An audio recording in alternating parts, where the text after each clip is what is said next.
Manipur Top Trending News na tungan-tungan ba reliable source sing dagi lakot jaraga matam-matam gi oiba maru oiba i-paw sing patukuna khanghanjari. Ahanbada Modi na lenga nifu ni thoi chalabasu Manipur da disatri kharge New Delhi July 18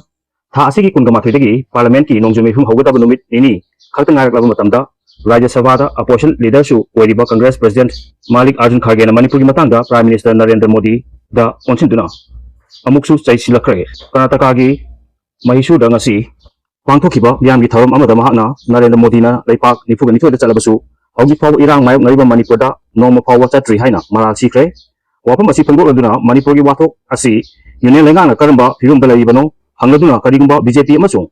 RSS na constitution bu semdok sesin tawna honor labadi lepa asigi miyamna ayaba piroidabani haiba wabamsu mifam aduda mahakna phangdoki amaromdana su camp amasung German roki mayokta khamthengna saure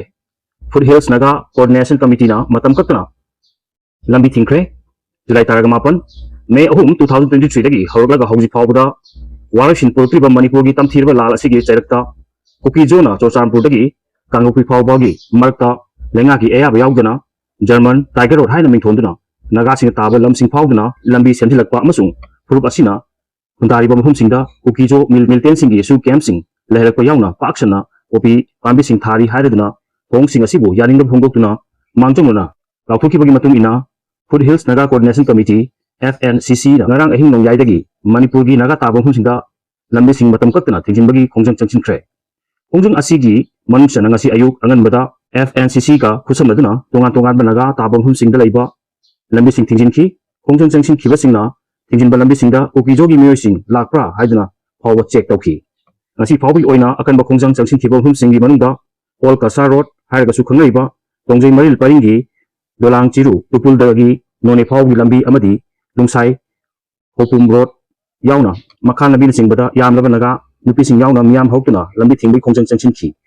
Eastern Chief Association asu mafung phana sogot liba khongjangda saruk yakib singna naga gi lam phawduna German Tiger Road mingthonduna lambi senthilakpa yaningde naga gi area da sugi camp sing thamba yaroi amasung popi pambi sing thaba yaroi haibera singba nema sing iba placard amadi festuna singba sinaki khongjang asigi matangda Manipur Naga Youth Organization gi President Athot Kaidangna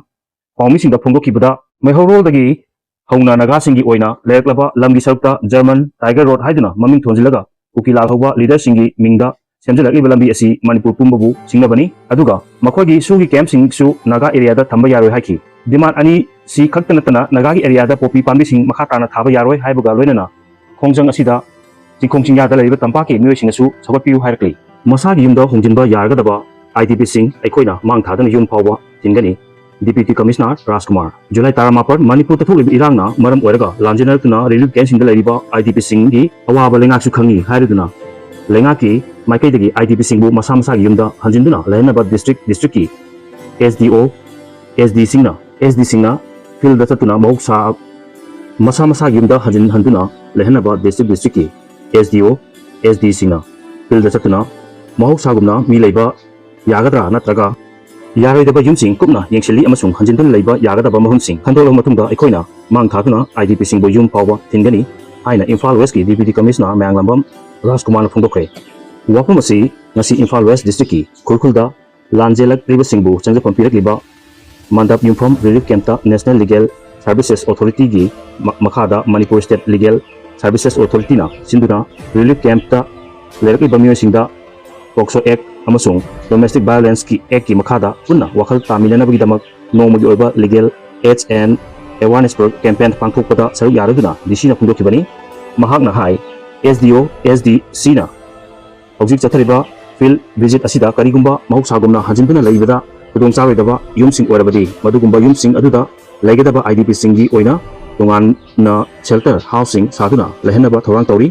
Imphal West District ta hangba relief camp tadi leiba adubu masadi atopa district tagi oiba IDP singisu leads ama sendokga maikhoi ga mari lainariba DC singa tanaduna masa gi district singda halhannaba thorangsu pakhalagani relief camp singda legliba inmate singi marakta miwat menei amadi angang singda pamdaba thodosing tholakpa thingnanaba masalsa amadi District Legal Services Authority ga punna khusangaduna one stop Center sing hangdokle medical ki staff sing thamba center sing asida matam gi oina lakpa wakat singi lokhat pam thokpa thabak sing ningthina lakholi IDP सिंगिदमक लेंगांग पीरिबा खुदोंचाव पुनमक मसा मसादा हकथेंगना यहोनबा ई portal अमा सेमले portal असिदा IDP पुनमकी अकुपवा वारोलसिंग हापचिन बगी थबक चथरी अकुपवा वारोलसिंग असिदा मसाना हाना लेरंबा yum अमदी हौजिक ओइरिब फिवम फावबा म्यामना खंगबा यारगनी थबक असिना IDP सिंगबु लेंगांगना येंगलक्लरोइद्रा हाइना खनरंबा अमदी चिंगनरंबा पुनमक कोखनबा ngamlagani IDP सिंगना फंगफम थोकपा खुदोंचाव पुनमक मपुंग फाना फंगहन नबदा ई portal असिना अचौबा मतेंग पांगलगनी हाइगी थौरंगी मनुंग चना resource person सिंगना वा ngangluduna relief camp ता लेरिबा IDP सिंगा हकथिंगना इंटरेक्शन प्रोग्राम पांथोक्तुना मरी लेनबा लोगी मरमदा अंगमदबा क्यागी मतंगदा वाहंग तौतुना वखत तामिनखी हाइरी अमरोमदना IDP सिंगबु लुपा लाख अहुम पीरगा हंजिल हननबा होनर कनु हाना लेखिबदु पियु जुलाई 18 लान असिना मरम ओइदुना तोंगान रिलीफ कैंप सिंगदा लेरिबा IDP सिंगबु हौजिक लेंगांगना लुपा लाख अहुम पीरगा हंजिल हननबा होनर लिबसी यारिंगदे मसीगी मोता मियामगी लेंगाक लेरिङैदा मई चाखिबा अका आइथोइ थोखिबा युमगिदमक नौना युम सानबा अमदी सेमजिनबगी लेपलगा पीगनी हाइदुना लाउथोखिबा सेंफम अदु पीदुना अथु मतमदा मसा मसागी युमदा हंजिन हलु हाइना ngasi कुंबी एसीगी प्रबुंग जीपी गी मनुंग चलिबा बबकचाव इखाई कैथेल कम्युनिटी हॉल दा चंगसिनखिबा वाकत कोंजंगदा मैरा पाइबी लुचिंगबी रखेलंबम केगेस नाना फुंगोखरे मांगना हाई लाल असिना मरम ओइदुना मई चाखिबा युम सिंगी मियोसिंगा लाजेनारुबा मतुंग दा हंजिलक्लगनी हाइदुना मियामगी लेंगाक लेरिङैदा पका अमसुंग तचा हाइदुना चिंगबा खाइदोलगा युम अमदी दुकान सिंग कंपेसेशन ओइना लुपा लाख 10 निपान मंगा अहुम अमसुंग अमा मखाई पीरगनी हाइबगी वाफम फोंदोक्तुना IDP सिंगदा थाजाबा पीखिबनी मियामगी लेंगाक अदु रिजाइन तौखर मतुंगदा लेरिबा पिआर लेंगाकना IDP सिंगिदमक हनबीदुना मयुमेमदा हजिल हननबा सेंफम सिंग अदु सिनबीरकनी हाइना खलुबनी अदुबु ओना तैनबदा इमुंग अमदा लुपा लाख अहुम पीरगा हंजिल हनगनी हाइबीबसिदी याबा ngamle हाइखि हौजिक गवर्नर अमदी ऑफिशियल सिंग तौलिबा थौरांग असि मियामगी मारकतनी सिंकोंग चिंगयादा लेरिबा ओजा सिंगी मनुंगदा कौट्रु सिनामकोम नापट कांगजेंग तोरबुंग बबकचाव इखाई कदांगबन चिंगबदा असुक वाना लेबगी मथक्ता लेंगांगना करिमता हाइदन तुमिना लेरिबा असिसु यानिंगदे IDP सिंगा लेता लाइरा खरता नतना मचा मसुसिंग मही तमहनबगी अमसुंग ललो इतिक तौबा ngamdabagi चैथेंग सिंगसिउ गवर्नर अकनबा मियेंग चंगबियु हाइखि बॉम अमसुंग नोमै कापसिनदुना अमांग ताथोक खनखिबा अमदी मै थादोखिबा युमसिंग गी मतांगदा पुलिसता रिपोर्ट तौबसु कानबा करिमता फंद्री मरमसिना था अनि अहुमगी मनुदा मांग ताकलबा अमसुंग मै चाखरबा IDP सिगी बिफम थोकपा सेंफम फंगहंदुना मसा मसागी मयुमदा हंजिन हलु करिगुंबा लेंगांगना थबा असि पांथोक्तरबदी CSO सिंग अमदी लमलमगी खुजा सिंग पुन्ना अकनबा होंजन चंगसिलकपा याय हायरखि मखा तारकदा लेक्चरर्स एसोसिएशन मणिपुर 2018 बैच ना जुलाई 19 दगी 13 फाउबा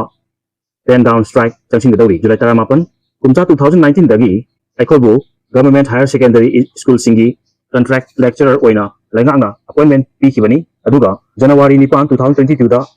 कैबिनेट मिफमना वारेप लौदुना रेगुलाइजेशन तौखिबनी रेगुलाइजेशन तौबगी ऑर्डरना एप्रिल 2023 दगी रेगुलर पे पीगनी हाइना फोंदोखिबनी अदुबुंगा चाही अहुम हेलकलबा फावदा रेगुलाइजेशन की प्रोसेस लोसिंदना थंबना रेगुलर पे हौजिक फावबा फंगरी हाइना प्रेस क्लब का फोंदोरपा लेक्चरर्स एसोसिएशन मणिपुर 2018 बैच की सेक्रेटरी इरेंगबम मालेमगानबीना पावमिसिंग फोंदोखरे महाकना हाई स्टेट असिगी अवाबा येंगदुना ओजासिंगना प्रोटेस्ट अमता तौदना महिरुसिंगी खंदुना लेप्तना मथौ पांथोरकली अदुबु पीरिबा कॉन्ट्रैक्ट की सैलरी असिसु निंसिंगलगा पीबा ओइना तौबना ओजा चाटुका अहुमदी खमथेंगना अवाबा मायकनारी रिलीफ कैंप लेदुना मथौ पांथोपा ओजासु यावरी हाइदुना लेगाना रेगुलाइजेशन की पल्लिबा प्रोसेस अककनबा अतेंबा मतमदा लोसिंगनी हाइबगी अइबा थाजाबा पीदबदी मखाताना खोंजंग चंगसिंगनी अदुगा थौंग असिगी मायुक्ता था असिगी 19 दगी 23 फावबा एसोसिएशन असिगी ओजासिंगना पेन डाउन स्ट्राइक चंगसिलगनी हाइरी मंगसिलगबा ngasiगी समाजसिदा अमना तौबा अमना थाजनद्रबा मतमसिबु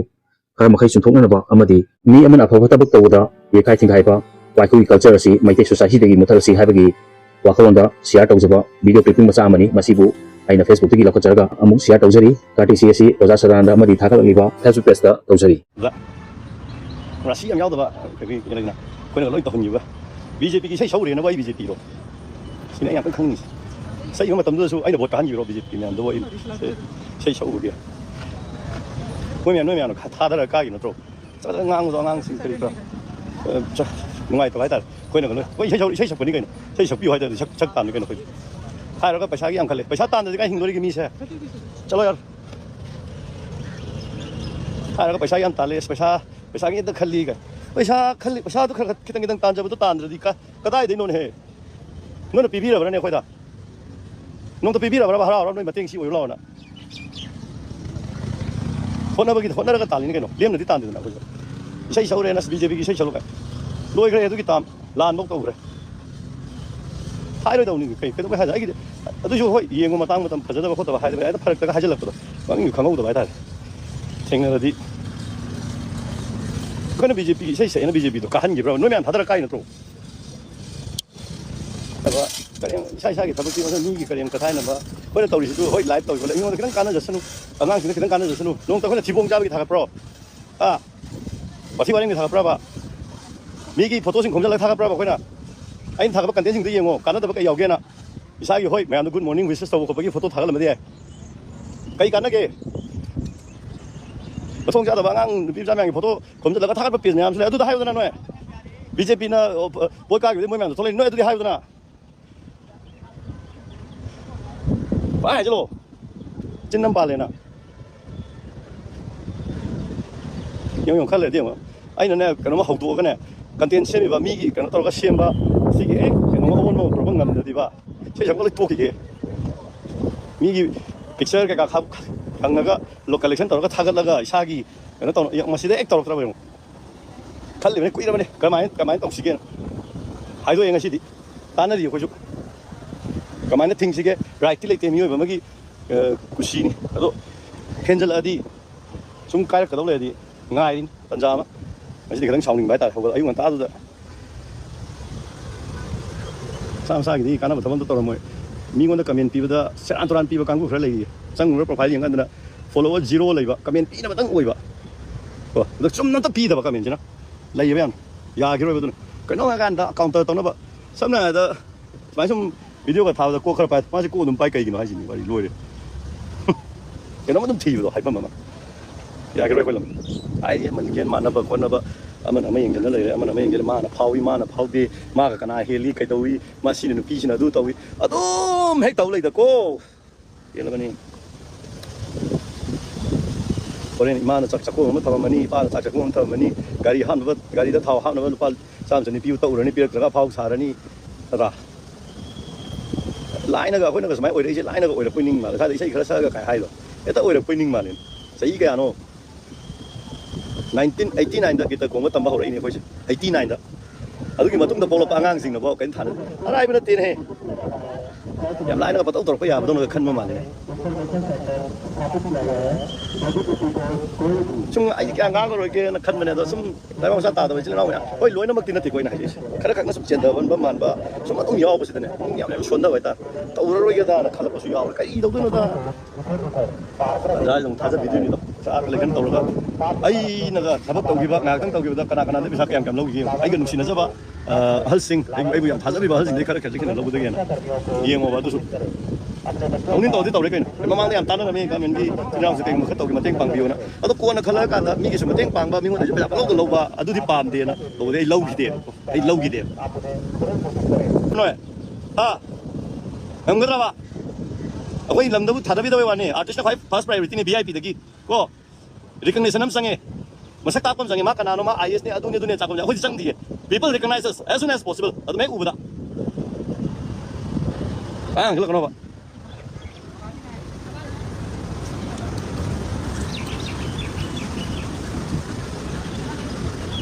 xong như thế làm xong như thế cái này phải tung ra chúng nó bắt tất cả này mang cái东西có chuyện gì liền á dùng giờ tôi tàu tiền á tôi tiền mà cái tụi nó tàu đi ngàn tao này ngang cái nông tơ lá mà tiếng bằng ra bao vậy nâng cái gì quá đi cái hàng ra bao ấy xây mà sau này làm sắc chân này rồi nét là tao nó xây như này thôi đó nét tao này sắc chân cái sắc đó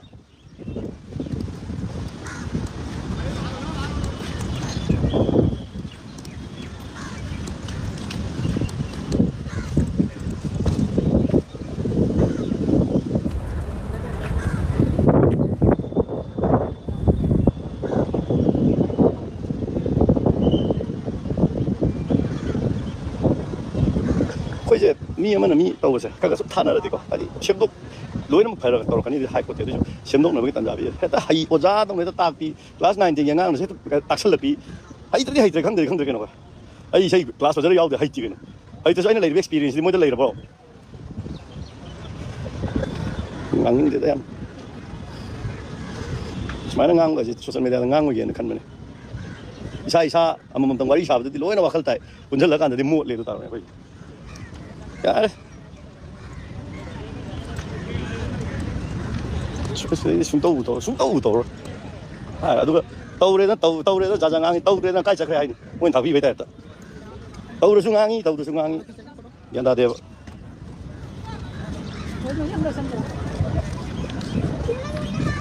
ꯅꯨꯡꯇꯤꯒꯤ ꯀꯩꯅꯣ ꯂꯥꯟ ꯃꯇꯝꯗꯨꯗ ꯍꯣꯏ ꯂꯥꯟ ꯀꯥꯞꯄꯃꯛ ꯆꯠꯄ ꯉꯝꯗ꯭ꯔꯒꯁꯨ ꯑꯩꯈꯣꯏ ꯆꯠꯂꯤꯗꯣ ꯉꯝꯒꯗ꯭ꯔꯣ ꯂꯥꯟ ꯀꯥꯞꯄꯤꯕ ꯏꯆꯤꯜ ꯏꯅꯥꯎꯁꯤꯡꯒꯤꯁꯨ ꯃꯇꯝ ꯄꯨꯛꯅꯤꯡ ꯊꯧꯒꯠꯂꯤꯅꯤ ꯀꯩꯅꯣ ꯃꯣꯏꯗꯃꯛꯇ ꯃꯣꯏꯅ ꯇꯧꯔꯤꯕꯁꯤꯡ ꯏꯃꯥ ꯂꯩꯕꯥꯛꯀꯤꯗꯃꯛ ꯋꯥꯔꯕꯁꯤꯡꯗꯨꯒꯤ ꯃꯇꯦꯡ ꯄꯥꯡꯕ ꯂꯥꯛꯏꯅꯤ ꯀꯩꯅꯣ ꯑꯩꯈꯣꯏꯁꯨ ꯉꯝꯒꯗ꯭ꯔꯣ ꯅꯣꯏ ꯃꯤ ꯃꯌꯥꯝꯗꯣ ꯇꯥꯁꯜꯂꯒ ꯀꯣꯏꯆꯠ ꯆꯠꯂꯒ ꯆꯥꯛ ꯆꯥꯗꯒꯩ ꯀꯣꯏꯆꯠ ꯆꯠꯂꯒ ꯉꯥꯛꯇ ꯏꯁꯩ ꯔꯤꯂꯤꯐ ꯏꯁꯩ ꯁꯛꯄ ꯍꯥꯏꯁꯦ ꯀꯩ ꯐꯪꯗꯣꯔꯤꯒꯦ ꯑꯩꯈꯣꯏꯅ ꯀꯩ ꯐꯪꯗꯣꯔꯤꯒꯦꯕ ꯍꯦꯛꯇ ꯍꯥꯏꯖꯟꯕꯤ ꯄꯩꯁꯥ ꯄ꯭ꯔꯣꯖꯦꯛ ꯇꯥꯟꯅꯔꯝꯒꯅꯤ ꯍꯦꯛꯇ ꯍꯥꯏꯖꯟꯕꯤ ꯑꯗꯨꯅꯤ ꯄꯤꯊꯔꯝꯒꯅꯤ ꯍꯦꯛꯇ ꯍꯥꯏꯖꯟꯕꯤ ꯄ꯭ꯔꯣꯖꯦꯛ ꯇꯥꯟꯅꯐꯝꯒ ꯂꯩꯔꯗꯤ ꯈꯔ ꯇꯥꯛꯄꯤꯔꯛꯑꯣ ꯈꯔ ꯂꯧꯒꯦꯕ ꯂꯧꯐꯝ ꯂꯩꯔꯗꯤ ꯂꯧꯒꯦ ꯀꯩꯅꯣ ꯂꯧꯕ ꯌꯥꯔꯗꯤ ꯌꯥꯔꯦꯗ ꯍꯥꯏꯔꯒ ꯂꯣꯏꯅꯃꯛ ꯑꯣꯖꯥ ꯁꯥꯔꯛꯀꯅꯤ ꯑꯩꯈꯣꯏ ꯅꯣꯡꯇ ꯑꯩ ꯍꯥꯏꯖꯗꯦ ꯑꯩꯅ ꯉꯝꯕ ꯑꯩꯅ ꯑꯦꯛꯁꯄꯤꯔꯤꯌꯦꯟꯁ ꯂꯩꯖꯕ ꯃꯐꯝꯗꯨꯗ ꯍꯥꯏꯖꯕꯩ ꯋꯥꯅꯤ ꯑꯉꯥꯡꯁꯤꯡꯗ ꯇꯥꯛꯄ ꯌꯥꯕꯒꯤ ꯑꯩ ꯏꯊꯟꯇꯅꯁꯨ ꯏꯁꯩ ꯁꯛ ꯂꯩꯅꯤ ꯌꯥꯄꯣꯠꯇꯦ ꯀꯩꯅꯣ ꯑꯉꯥꯡꯁꯤꯡ ꯊꯣꯛꯂꯛꯈꯤꯅꯤ ꯑꯅꯧꯕ ꯃꯌꯥꯝ ꯊꯣꯛꯂꯛꯈꯤꯅꯤ ꯃꯣꯏꯁꯨ ꯂꯝꯕꯤ ꯄꯤꯕꯤꯔꯝꯒꯗꯧꯅꯤ ꯀꯩꯅꯣ ꯍꯥꯏꯔꯒ ꯒ꯭ꯔꯨꯞꯄꯤꯖꯝ ꯁꯥꯒꯠꯂꯦ ꯍꯥꯏꯔꯒꯅꯤ ꯒ꯭ꯔꯨꯞꯄꯤꯖꯝ ꯉꯥꯡꯅꯤꯡꯗ꯭ꯔꯦꯗ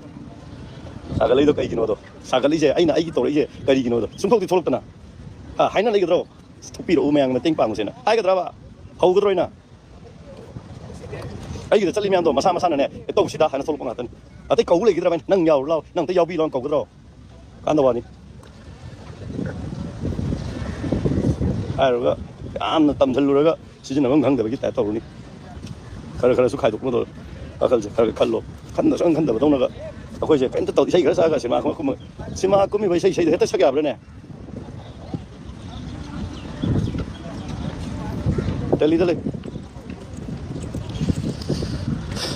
ꯑꯁꯤꯗꯤ ꯈꯔ ꯄꯦꯟꯗꯕ ꯐꯣꯡꯗꯣꯛ ꯌꯥꯝ ꯐꯣꯡꯗꯣꯛ ꯀꯥꯔꯟ ꯇꯥꯔꯛꯄꯒꯩ ꯑꯦꯀꯥꯎꯟ ꯂꯣꯏꯅꯃꯛ ꯐꯥꯖꯜ ꯀꯩꯅꯣ ꯇꯧꯒꯦ ꯁꯨ ꯇꯧꯒꯦ ꯅꯠꯇꯦ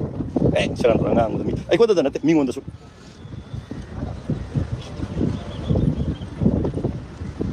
ꯈꯔ ꯋꯥꯈꯜ ꯇꯥꯃꯤꯟꯅꯔꯒ ꯑꯩꯈꯣꯏ ꯄꯨꯟꯁꯤꯟꯅꯔꯒ ꯀꯩꯀꯩ ꯇꯧꯕ ꯌꯥꯒꯗꯒꯦꯅ ꯃꯥꯏꯀꯩ ꯑꯃꯗ ꯄꯨꯟꯅ ꯆꯠꯃꯤꯟꯅꯔꯗꯤ ꯐꯩ